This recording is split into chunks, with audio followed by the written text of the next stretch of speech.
Patuloy naman ang pagbibigay ng Department of Social Welfare and Development ng tulong sa mga naapektuhan ng Bagyong Santi. Kaugnay nito, mahigit 50 evacuation centers na ang binuksan ng ahensya para sa mga lumikas nating kababayan. Yan ang balitang hatid ni Benj Bondo. Inilikas na ang higit 10,000 tao sa nasa 50 evacuation centers ng pamahalaan kasunod ng paghagupit ng Bagyong Santi sa ilang bahagi ng Luzon. Tinututukan ngayon ng DSWD ang pagbibigay ng pangunahing pangangailangan tulad ng pagkain para sa mga residente sa mga nasalantang lugar. Nasa mahigit 8,000 na ang bilang ng mga pamilyang apektado ng bagyo.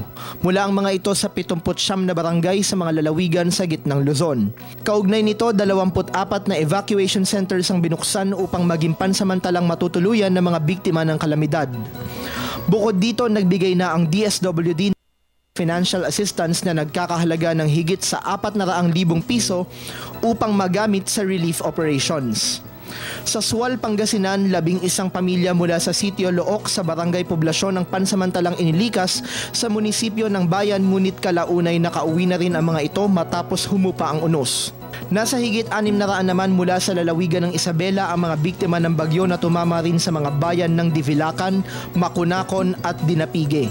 Ang ilan sa kanila pansamantalang nananatili sa 7 evacuation centers sa naturang probinsya. Patuloy ang pagtugon ng mga Quick Action Response Teams ng DSWD sa mga lugar na sinalanta ni Santi. Wala ring patid ang kanilang monitoring upang tiyakin ang paghahatid ng tulong sa mga nasalantang residente.